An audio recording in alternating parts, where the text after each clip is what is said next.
Hello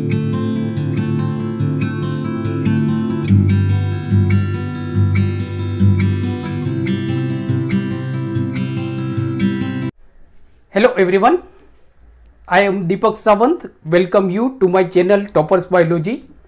और toppers biology में जो हमारी आरंभ बैच है जिसमें भी आप सबका स्वागत है। बच्चों, आज हम बात करने वाले हैं स्टैंडर्ड 12th। स्टैंडर्ड 12th में हमारा सेकेंड चैप्टर है sexual reproduction in flowering plant. तो आज का जो हमारा टॉपिक है, मतलब कि जो चैप्टर होगा वो होगा हमारा sexual reproduction in flowering plant, आरंभ बैच डे 2। डे 1 में बच्चों हमने बात की थी फ्लावर के बारे में और एंड्रोसियम के बारे में हमने डिस्कस की थी, मीन्स के मेल रिप्रोडक्टिव ऑर्गन के बारे में। तो दैट वाज लेक्चर 1। आज का है हमारा लेक्चर 2 जिसमें हम बात करेंगे माइक्रोस्पोरोजेनेसिस के बारे में। तो सबसे पहले हम देखते हैं कि व्हाट इज माइक्रोस्पोरोजेनेसिस। तो माइक्रोस्पोरोजेनेसिस का मतलब क्या होता है कि formation of microspores in microsporangia, so that process is known as a microsporogenesis. ये डेफिनेशन कभी कभी मतलब आपकी बोर्ड के एग्जाम में भी पूछा जाता है, इवन आपकी जो स्कूल की एग्जाम होगी तो उसमें भी शायद ये क्वेश्चन पूछा जा सकता है। तो आज जो हम बात करेंगे वो बात करेंगे हम माइक्रोस्पोरोजेनेसिस, मीन्स के पोलन ग्रेन का बनना। अंडरस्टूड। तो आज का टॉपिक आपके लिए काफी मायने रखता है। नीट पॉइंट ऑफ व्यू से भी बच्चों अगर आप देखोगे तो आज का टॉपिक बहुत इंपॉर्टेंट है। दूसरा, आप देखो अगर बोर्ड के पॉइंट ऑफ व्यू से देखोगे so today's topic is very important. तो हम ज़्यादा डिस्कस नहीं करते हैं और चैप्टर स्टार्ट करते हैं। तो आज हम पढ़ेंगे माइक्रोस्पोरोजेनेसिस। अब सबसे पहले हम देखते हैं माइक्रोस्पोरोजेनेसिस पढ़ने से पहले, जैसे हमने बात की थी मेल रिप्रोडक्टिव ऑर्गन। तो बच्चों देखो कि जो हमारा फ्लावरिंग प्लांट होते हैं उसमें जो मेल रिप्रोडक्टिव ऑर्गन होता है उसको हम बोलते हैं स्टेमिन, या तो दैट इज कॉल्ड एंड्रोसियम। तो जैसे ये आपका एक स्टेमिन हो गया, सो ये हमारा स्टेमिन हो गया, सो दिस इज स्टेमिन। अब स्टेमिन क्या होता है आपका कि male reproductive organ in flowering plant, that is called stamen. Stamen आपका दो पार्ट से बना था, एक हमने देखा था फिलामेंट जो लॉन्गर और स्लेंडर पार्ट होता है tubular, so that is called filament. और जो ऊपर वाला एंड होता है उसको हम बोलते हैं एंथर। एंथर। नाउ अब आप देखो कि एंथर और फिलामेंट दोनों को एक दूसरे के साथ कनेक्ट करने के लिए कनेक्टिव होता है। तो ये मतलब आपका एक बेसिक स्ट्रक्चर हो गया स्टेमिन का, that is male reproductive organ. किसके अंदर? फ्लावरिंग प्लांट के अंदर। अब जैसे हमने लास्ट टाइम में देखा था कि जैसे मैंने आपको बताया था कि जो यंग एंथर होता है, मीन्स के समझो कि अभी कोई फ्लावर खिला है, मतलब अभी ही फ्लावर उगा है, तो इसमें जो एंथर होता है वो यंग एंथर होता है। ये जो यंग एंथर होते हैं इसके अंदर बहुत सारे एक्टिवली डिवाइडिंग मेरिस्मेटिक टिश्यू होते हैं। कहाँ पे होते हैं? तो आप देखो, तो ये हमारा एंथर है। जैसे हमने लास्ट वीडियो लेक्चर में देखा था कि ज़्यादातर जो एंजियोस्पर्म होते हैं, मतलब कि जो फ्लावरिंग प्लांट होते हैं उनमें जो एंथर होते हैं they are generally bilobe anther, means के उनके अंदर दो लॉब होते हैं। अब देखो तो अगर देखेंगे तो ये हमारा एक लॉब है और ये हमारा दूसरा लॉब है। तो ज़्यादातर जो एंथर होते हैं फ्लावरिंग प्लांट के अंदर, एंजियोस्पर्म के अंदर, वो बाइलोब होते हैं और हर एक लॉब के अंदर दो पोलन सेक होते हैं। बराबर, कितने पोलन सेक होते हैं? दो पोलन सेक होते हैं, जिनको हम बोलते हैं माइक्रोस्पोरेंजिया। तो अब देखो तो ये मतलब ये आप देखोगे ना तो ये एक लॉब हो गया और ये दूसरा लॉब हो गया आपका। इसके लिए मतलब कि जिस एंथर के अंदर दो लॉब होते हैं उसको हम बोलते हैं डाइथिकस। ये क्वेश्चन भी आपको नीट में पूछा जाता है। तो जैसे मैंने आपको बताया कि ये दो लॉब हो गए, अब हर एक लॉब के अंदर दो हमारे पोलन सेक होते हैं जिसको हम बोलते हैं माइक्रोस्पोरेंजिया। एक्चुअली ये माइक्रोस्पोरेंजिया के अंदर ही आपके माइक्रोस्पोर्स प्रोड्यूस होते हैं। माइक्रोस्पोर्स का मतलब होता है पोलन ग्रेन। मैं यहाँ पे कुछ वर्ड्स लिख लेता हूँ जो आपके लिए बहुत इंपॉर्टेंट है। जैसे एग्जांपल आप देख लो, तो फर्स्ट हम देखते हैं माइक्रोस्पोर्स। माइक्रोस्पोर्स का मतलब क्या होता है? माइक्रोस्पोर्स, तो इसका मतलब होता है हमारा पोलन ग्रेन, क्योंकि जनरली हम पोलन ग्रेन के बारे में तो अच्छी तरह से जानते हैं। तो माइक्रोस्पोर्स का मतलब होगा आपका पोलन ग्रेन। दूसरा, ये जो पोलन ग्रेन जिसके अंदर बनते उसको हम बोलते हैं pollen sac, that is called microsporangia. So microsporangia, तो माइक्रोस्पोरेंजिया का मतलब होता है पोलन सेक। तो ये दो चीज आपको अच्छी तरह से याद रखना है, जिससे मतलब आपके लिए ये जो टॉपिक है आज का हमारा माइक्रोस्पोरोजिनेसिस, ये इजीली आपको अंडरस्टैंड हो जाएगा। तो जैसे मैंने आपको डेफिनेशन बताई कि व्हाट इज माइक्रोस्पोरोजिनेसिस, माइक्रोस्पोरोजिनेसिस क्या होता है। तो अगर हम हिंदी में बात करते हैं तो हिंदी में हम ऐसा बोल सकते हैं कि जो पोलन ग्रेन बनते हैं फ्लावरिंग प्लांट के अंदर, ये पोलन ग्रेन कहाँ पे बनते हैं? माइक्रोस्पोरेंजिया के अंदर। तो ये जो प्रोसेस होती है, इस प्रोसेस को हम बोलते हैं माइक्रोस्पोरोजिनेसिस। तो microsporogenesis means formation of pollen grain और माइक्रोस्पोर्स इन पोलन सेक और microsporangia. So that process is known as a microsporogenesis, जो आज का हमारा टॉपिक है। अंडरस्टूड? नाउ तो बेसिक तो हमने देख लिया कि मतलब कि जो माइक्रोस्पोर्स होते हैं उनको हम बोलते हैं पोलन ग्रेन, और जो माइक्रोस्पोरेंजिया होते हैं उनको हम बोलते हैं पोलन सेक।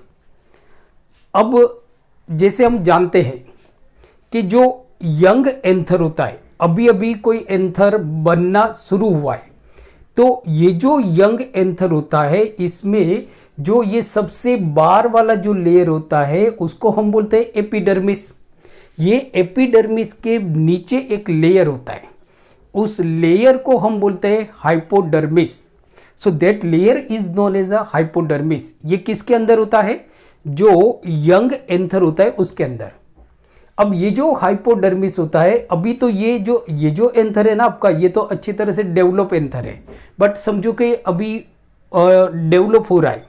तो ये समझो हमारा एंथर है, ये समझो आपका एंथर है। तो ये क्या है? आपका एपिडर्मिस है। ये एपिडर्मिस के जो चारों कॉर्नर होते हैं वहां पे आप देखोगे ना, तो एक्टिवली डिवाइडिंग मेरिस्मेटिक टिश्यू होते हैं, सेल होते हैं। तो यहाँ पे आप देखोगे ना, तो एक्टिवली डिवाइडिंग मेरिस्मेटिक सेल्स होते हैं। मेरिस्मेटिक सेल आपको मालूम होते हैं जो डिवाइड होते रहते हैं, they have ability to divide, तो उनको हम बोलते हैं मेरिस्मेटिक टिश्यू। तो शुरू में क्या होगा? शुरू में आपका जो दो लॉब बनेंगे और हर एक लॉब के अंदर आपके दो सेक बनेंगे, पोलन सेक बनेंगे, मतलब के माइक्रोस्पोरेंजिया बनेंगे। तो इस तरह से आपका जो एंथर है, एंथर आपका बनके तैयार हो जाता है। नाउ अब दूसरा क्या होता है कि ये जो एंथर है, इसके चारों कॉर्नर में अगर ये बाइलॉब है तो बराबर, चारों कॉर्नर में आप देखोगे तो चारों कॉर्नर में आर्किस्पोरियल सेल होते हैं। बराबर, ये बच्चों इसके बारे में हमने ऑलरेडी डिस्कस कर ली थी, या तो इसके बारे में हमने ऑलरेडी पढ़ लिया है। तो लास्ट लेक्चर में, मतलब हमारा जो लेक्चर था वो था डे 1, और मतलब डे 1 था और लेक्चर 1 था, और हमारा जो टॉपिक था वो था एंड्रोसियम। तो नीचे मैंने डिस्क्रिप्शन में उसकी लिंक दी हुई है, सो आप उस लिंक के थ्रू उस वीडियो लेक्चर को आप देख सकते हो। यहाँ पे हम उसको थोड़ा फास्ट रिवाइज करते हैं। तो आप देखो तो क्या होता है कि जो एंथर आपका डेवलप हो गया, मतलब जिसमें दो लॉब बन गए, दो लॉब बनने की वजह से क्या हो गया? चार कॉर्नर बन गए। ये चारों कॉर्नर में आर्किस्पोरियल सेल होते हैं।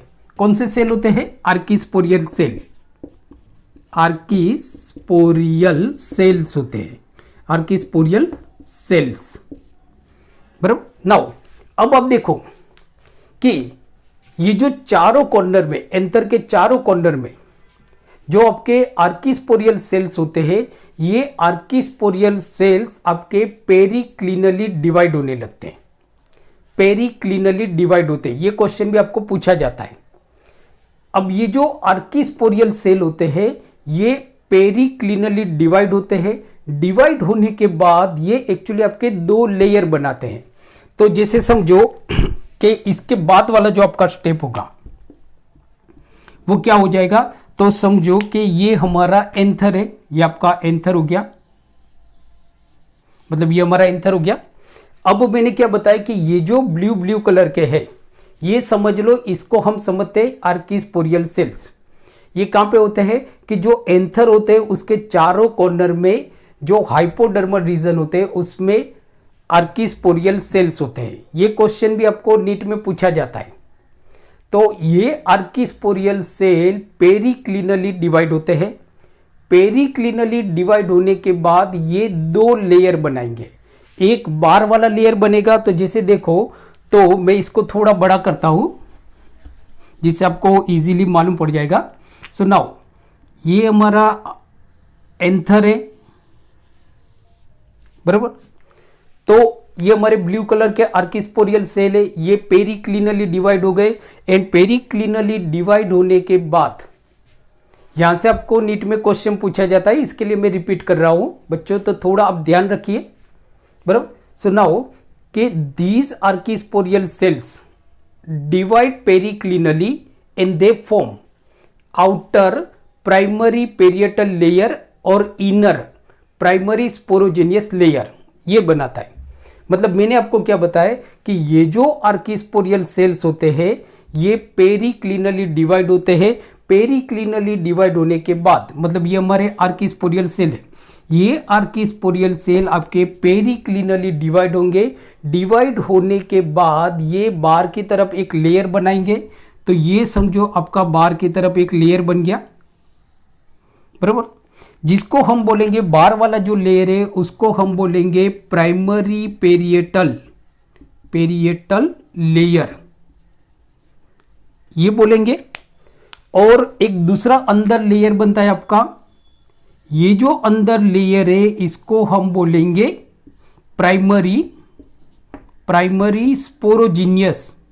Sporogenous layer. पढ़ गया मालूम? यहां से आपको क्वेश्चन पूछा जाएगा, सो प्लीज थोड़ा आप ध्यान रखिए क्योंकि बहुत इंपॉर्टेंट पॉइंट है, नीट के लिए भी इंपॉर्टेंट है, आपकी बोर्ड की एग्जाम के लिए भी काफी इंपॉर्टेंट हो सकता है, बराबर। So please be focus. मैंने आपको बताया कि जो आर्किस्पोरियल सेल है ये डिवाइड होते हैं एंड डिवाइड होने के बाद they form outer primary parietal layer and inner primary sporogenous layer. बाहर की तरफ ये प्राइमरी पेरिएटल लेयर बनाएगा, अंदर की तरफ ये प्राइमरी स्पोरोजिनियस लेयर बनाएगा। अब ये जो बाहर वाला जो लेयर है प्राइमरी पेरिएटल लेयर, ये प्राइमरी पेरिएटल लेयर जो है ना वो आपका डिवाइड होगा, ऑल्टरनेटिवली डिवाइड होगा। पहले ये पेरिक्लिनली डिवाइड होगा और उसके बाद एंटीक्लिनली डिवाइड होगा। मतलब ये जो प्राइमरी पेरिएटल लेयर है इट डिवाइड पेरिक्लिनली एंड एंटीक्लिनली ऑल्टरनेटिवली, बराबर। ऑल्टरनेटिवली ये डिवाइड होगा और डिवाइड होने के बाद ये एक्चुअली आपके जो एंथर की जो लेयर होती है, मतलब कि जो वॉल होती है, तो ये एंथर के आजू बाजू 4 या 5 लेयर की वॉल बनाता है। तो कौन बनाता है? जो प्राइमरी पेरिएटल लेयर है ये डिवाइड होता है। डिवाइड होने के बाद ये बाहर की तरफ आपका एपिडर्मिस बनाएगा, बाहर की तरफ सिंगल लेयर ऑफ एपिडर्मिस बनाएगा। एपिडर्मिस के अंदर सिंगल सेल एंडोथेसियम का लेयर बनाएगा। दूसरा अंदर की तरफ आप देखोगे एंडोथेसियम के अंदर की तरफ 2 या 3 मिडल लेयर बनाएगा, 2 या 3 मिडल लेयर बनाएगा। और मिडल लेयर के अंदर की तरफ आप देखोगे ये जो मैंने ब्लू ब्लू करके बताया ये टेपेटम बनाएगा, टेपेटम लेयर बनाएगा, बराबर। ये 4 लेयर कौन बनाता है? एपिडर्मिस, एंडोथेसियम, मिडल लेयर और टेपेटम, ये प्राइमरी पेरिएटल लेयर बनाएंगे, बराबर। नाउ टेपेटम के जो सेल होते हैं, यहां से भी आपको क्वेश्चन पूछा जाता है, जो हमने लास्ट लेक्चर में डिस्कस किया था कि टेपेटम के जो सेल होते हैं वो ज्यादातर यूनिन्यूक्लिएट होते हैं, बाई न्यूक्लिएट होते हैं या तो मल्टी न्यूक्लिएटेड होते हैं। ये याद रखो, नाउ अब क्या बचा, तो ये बार वाला जो आपका लेयर है जिसको हम बोलते हैं प्राइमरी पेरिएटल लेयर, ये प्राइमरी पेरिएटल लेयर तो आपका डिवाइड हो गया पेरिक्लिनली और एंटीक्लिनली। डिवाइड होने के बाद इसने 4 या 5 वॉल के लेयर बनाए, बराबर। जैसे एपिडर्मिस हो गया आपका, एंडोथेसियम हो गया, 2 या 3 मिडल लेयर बना देगा और टेपेटम बना देगा। अब आपका जो अंदर वाला जो लेयर बचा है, अंदर वाला जिसको हम क्या बोलते हैं प्राइमरी स्पोरोजिनियस लेयर, ये जो प्राइमरी स्पोरोजिनियस जो लेयर है, बराबर, ये डिवाइड होगा, ये किसी भी प्लेन में डिवाइड होगा। इसका कोई मतलब एक पर्टिकुलर मेथड नहीं है डिवाइड होने का, ये किसी भी प्लेन में डिवाइड होगा। तो ये जो प्राइमरी स्पोरोजिनियस लेयर है, it divides by any plane and it forms sporogenous tissue.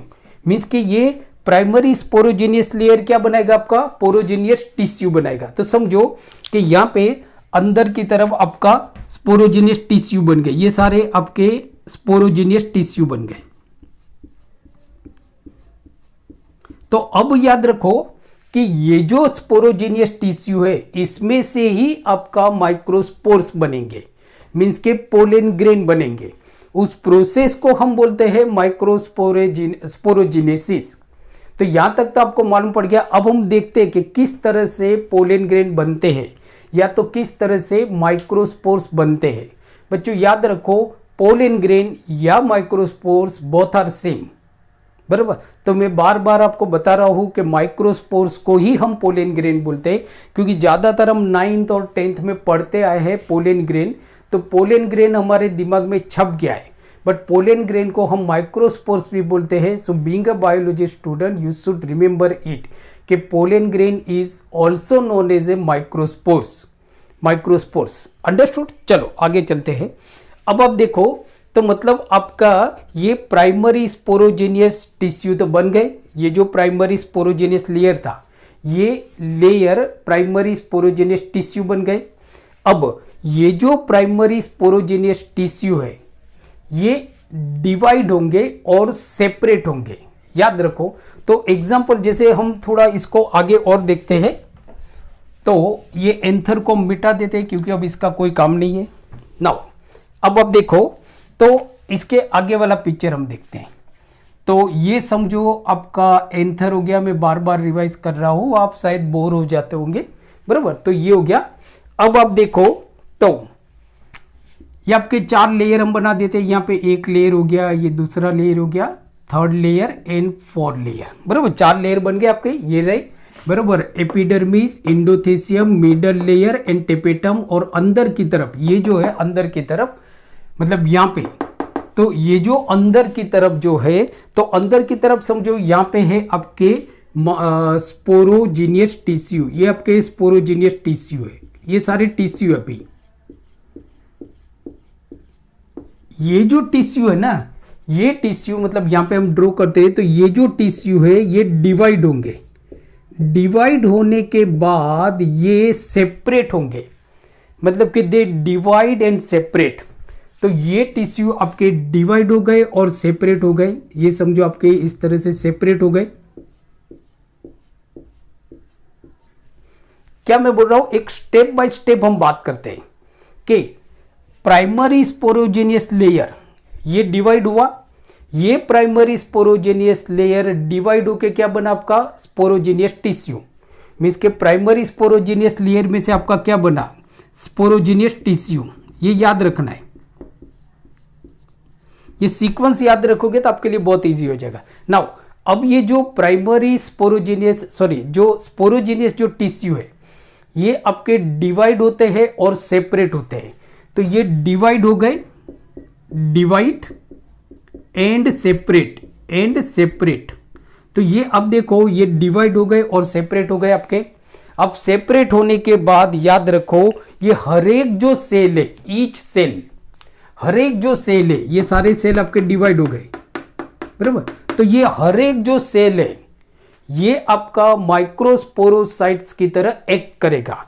मतलब कि each cell act as a माइक्रोस्पोरोसाइट्स,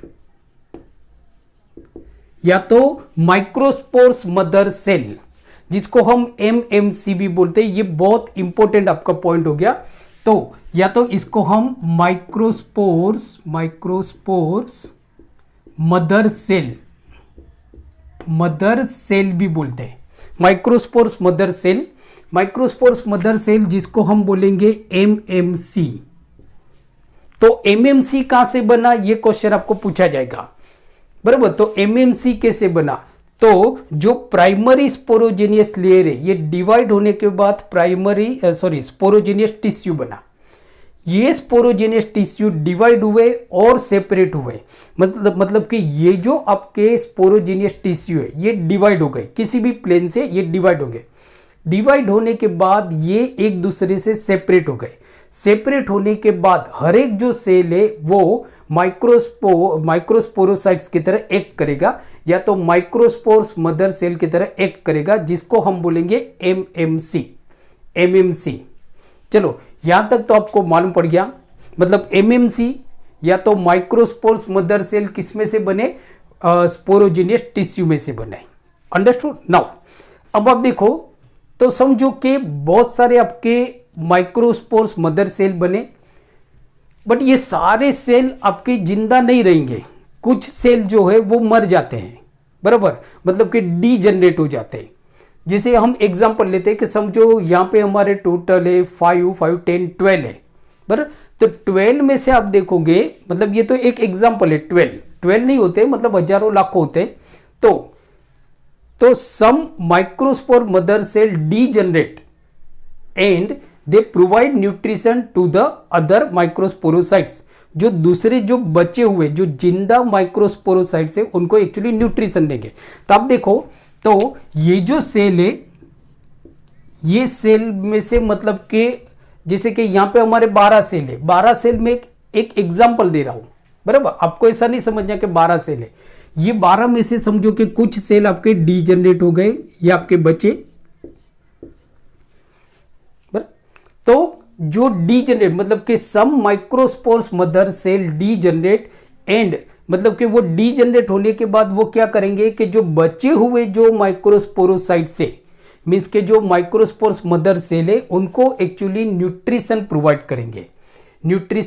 करेंगे। तो आप देखो, मतलब हमारे इतने माइक्रोस्पोर्स मदर सेल बचे, मींस के माइक्रोस्पोरोसाइट्स बचे आपके, बराबर। नाउ अब आप देखो, ये सारे जो माइक्रोस्पोरोसाइट्स है, मतलब कि कौन से बचे हुए, जो बचे हुए माइक्रोस्पोरोसाइट से they are interconnected with each other. यहां से आपको एक क्वेश्चन पूछा जाएगा। तो आप देखो, ये सारे जो सेल है वो एक दूसरे के साथ इंटरकनेक्टेड है, बराबर। कैसे इंटरकनेक्टेड है, बाय साइटोप्लाज्मिक इंटरकनेक्शन, जिसको हम बोलते हैं plasmodesmata.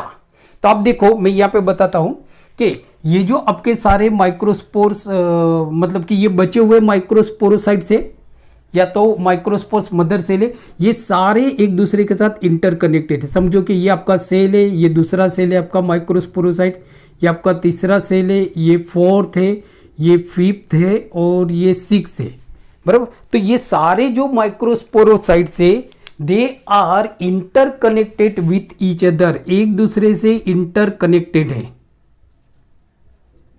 They are interconnected with each other, एक दूसरे से इंटरकनेक्टेड है बाय प्लाज्मोडेस्माटा। अब आपको पूछा जाएगा कि जो माइक्रोस्पोरोसाइट से they are interconnected with each other by, किस तरह से इंटरकनेक्टेड होते हैं। तो जो बचे हुए जो माइक्रोस्पोरोसाइट से they are interconnected with each other by the cytoplasmic interconnection which is commonly known as a plasmodesmata। ये क्वेश्चन आपको नीट में पूछा जाता है। अंडरस्टूड। तो किससे कनेक्टेड है, तो बाय साइटोप्लाज्मिक इंटरकनेक्शन,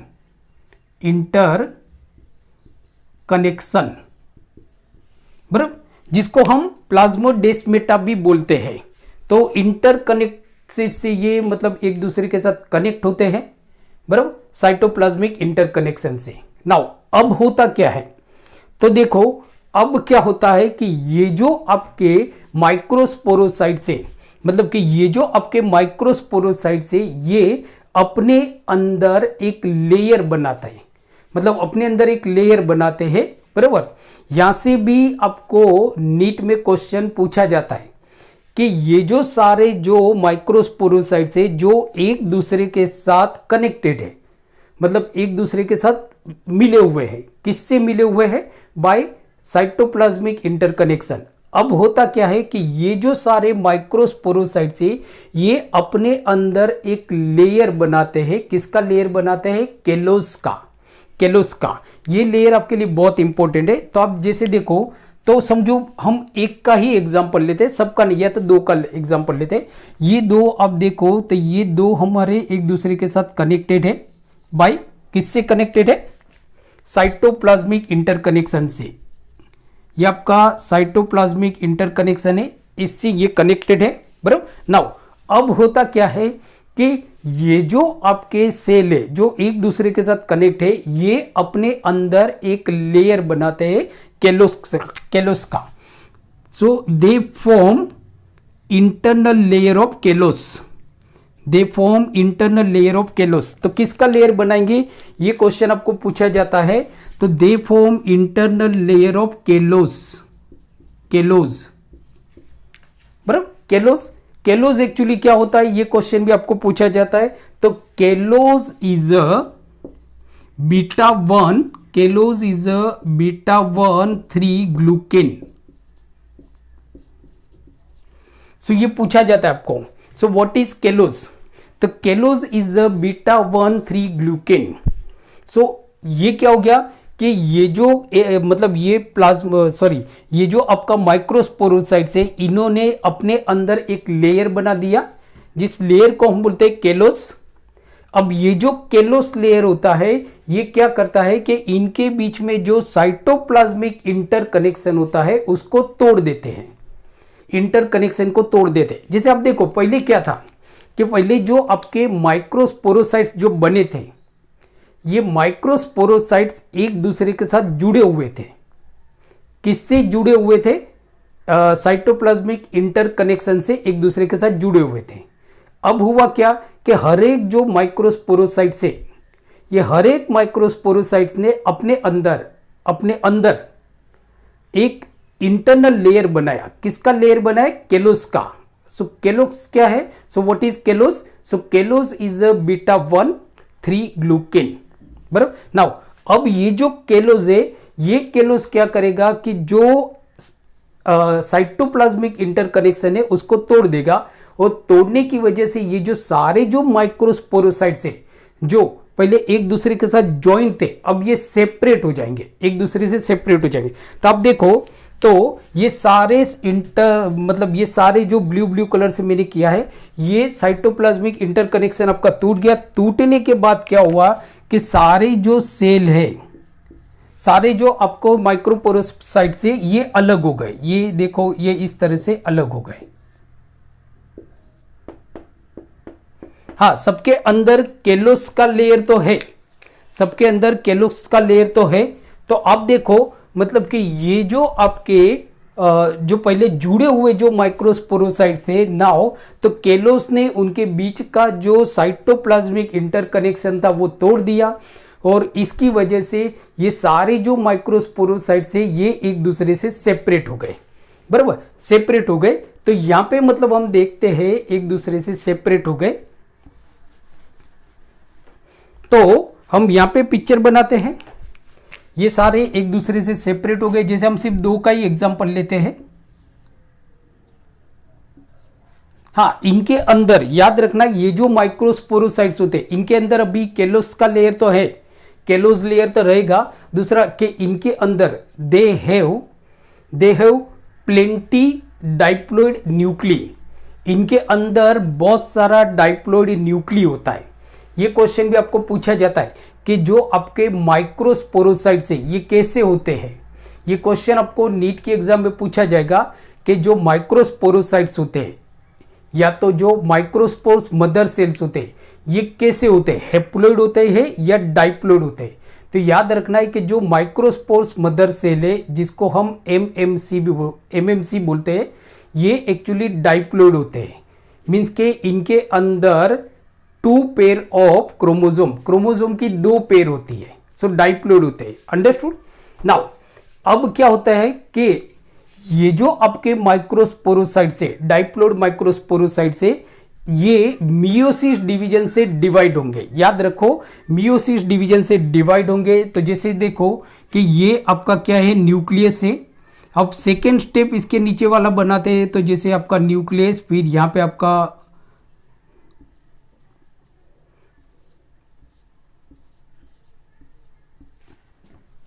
तो ये आप देखोगे मतलब ये डिवाइड हो रहे हैं। कौन सी प्रोसेस से डिवाइड होते हैं? सो मियोसिस,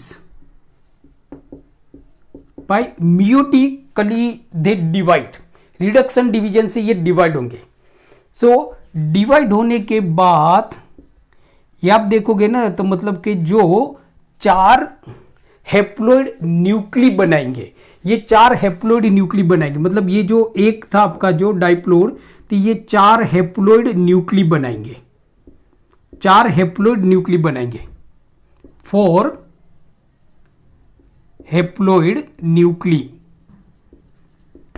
तो याद रखो कि अब होता क्या है, तो जो आपके डाइप्लोइड माइक्रोस्पोरोसाइट से they divide by meiosis and they gives rise to, वापस में रिपीट करता हूं कि ये जो आपके डाइप्लोइड माइक्रोस्पोरोसाइट से दे डिवाइड मियोटिकली डिवाइड होते हैं, मीन्स के they divide by meiosis division and they gives rise to tetrads of, ये टिट्रेट्स बनाएंगे। So they gives rise to tetrads of haploid microspores.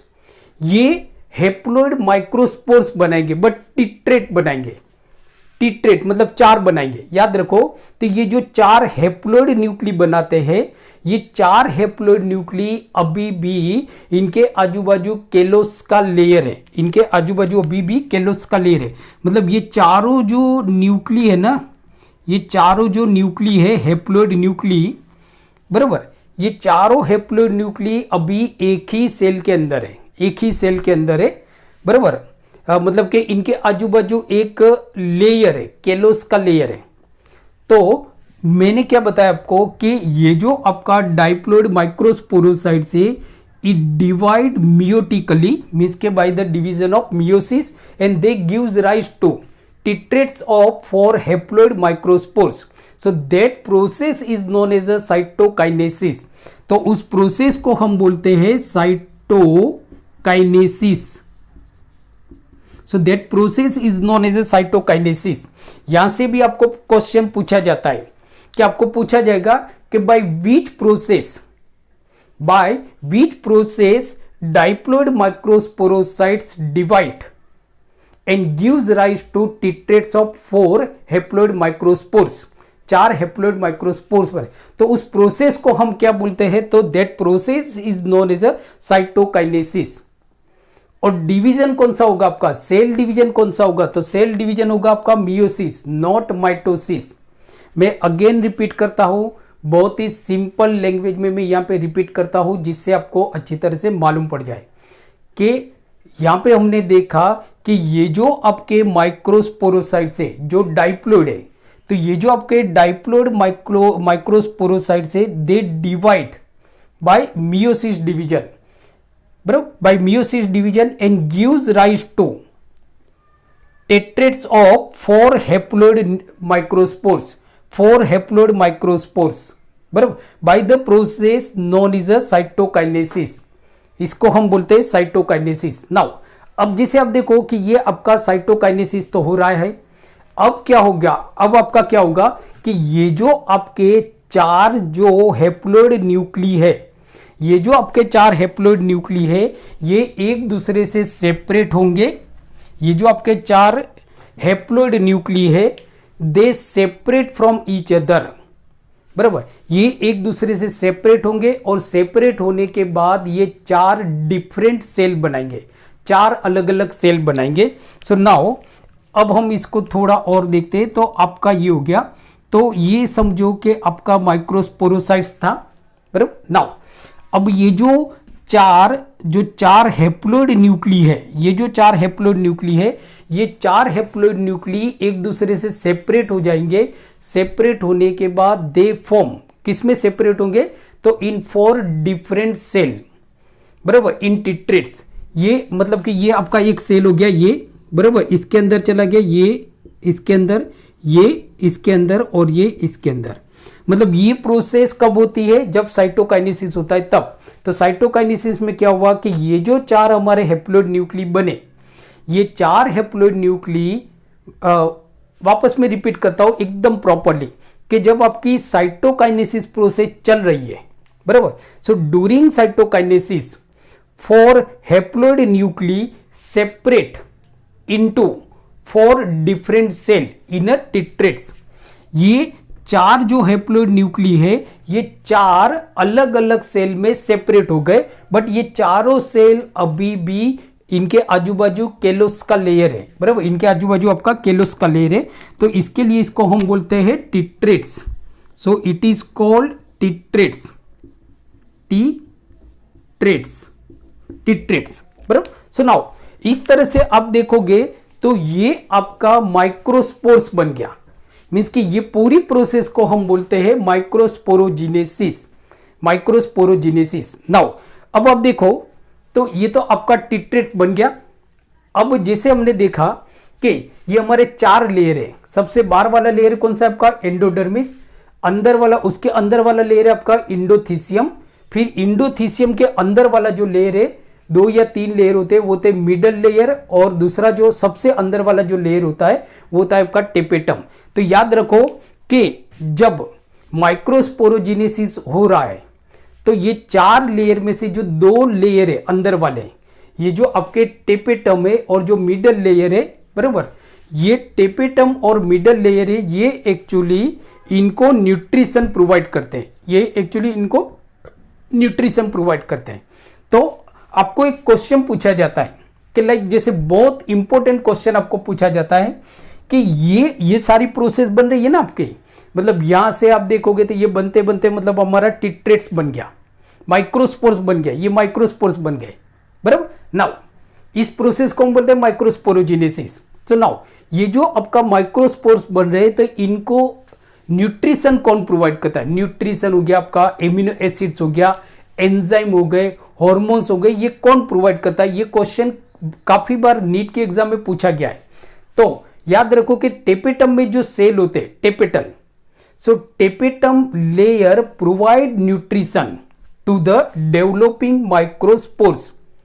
या तो ऐसा बोल सकते हो कि cell of tapetum, please remember कि cells of tapetum provides hormones, enzymes, amino acids and other nutrition to the developing microspores during microsporogenesis.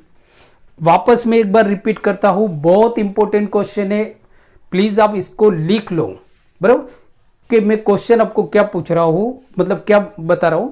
So cell of tapetums, cells of tapetum provides hormones, enzymes, amino acids and other nutrition to the developing microspores during माइक्रोस्पोरोजिनेसिस।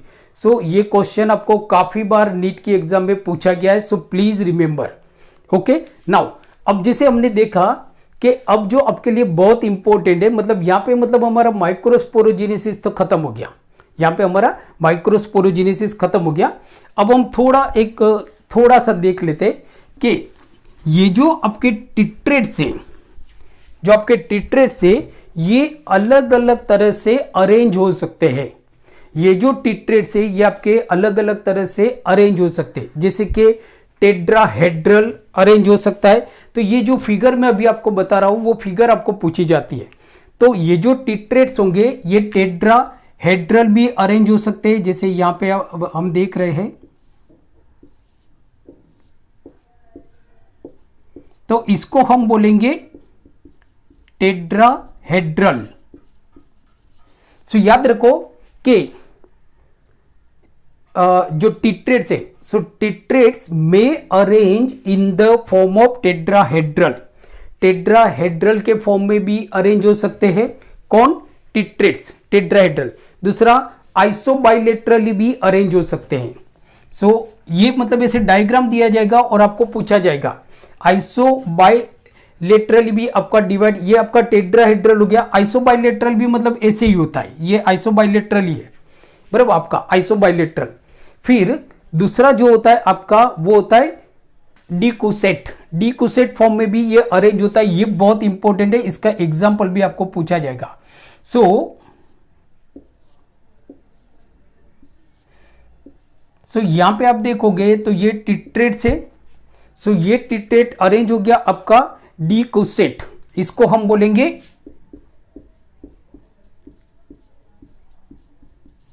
ये question आपको पूछा गया है decussate. So this arrangement of tetrads is known as a decussate. और ये कौन से organism में होता है, सॉरी मतलब कि कौन से प्लांट के अंदर होगा, तो मैग्नोलिया, एग्जाम्पल होगा हमारा मैग्नोलिया। तो आपको पूछा जाएगा, क्वेश्चन पूछा जाएगा कि arrangement of tetrads in decussate form in which organism, मतलब कि किस में पाया जाता है इस तरह का अरेंजमेंट। सो हमारा आंसर होगा मैग्नोलिया। दूसरा होता है आपका लीनियर। तो अब देखो तो ये हमारा लीनियर हो गया, इस तरह से चार हो जाते हैं आपके। सो ये हो गया हमारा लीनियर, LINEAR लीनियर। तो लीनियर आपका किस में पाया जाता है, तो लीनियर का जो एग्जाम्पल होगा आपका वो होगा आपका एस्केलेपियास। तो आपको क्वेश्चन पूछा जाएगा कि from the following in which plant arrangement of tetrads in a linear form. So our answer is Asclepias. दूसरा होता है आपका टी फॉर्म, बराबर टी फॉर्म में भी होता है, तो यहां पे उसके लिए मुझे मिटाना पड़ेगा। सो टी शेप में भी होता है आपका। तो टी शेप में आप देखोगे तो जो अरेंजमेंट होता है आपका, सॉरी, तो इस तरह से होगा आपका, टी शेप में होगा। सो आप देखो 1, और ये जो अरेंजमेंट है आपका ये टी शेप है। So this is called T shape, बराबर। तो टी शेप आपका किस में पाया जाता है, तो टी शेप हमारा पाया जाता है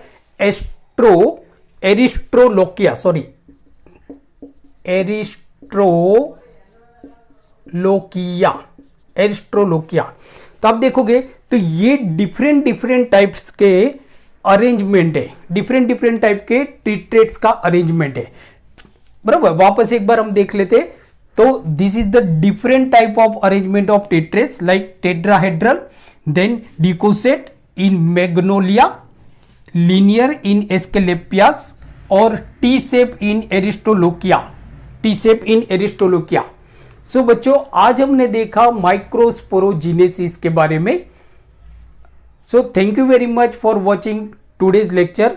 और अगर आज का लेक्चर आपको अच्छा लगा तो इसको आपके ज़्यादा से ज़्यादा फ्रेंड के साथ शेयर कीजिए। अगर आप मेरी चैनल पे नए हो तो प्लीज़ सब्सक्राइब माई चैनल, बराबर, और don't forget to press the bell icon. So जितनी भी हमारे आने वाली वीडियो लेक्चर है, स्टैंडर्ड 11th 12th बायोलॉजी और जो भी हमारी biology NEET biology question series है, वो सारे वीडियो लेक्चर की आपको नोटिफिकेशन मिलती रहे।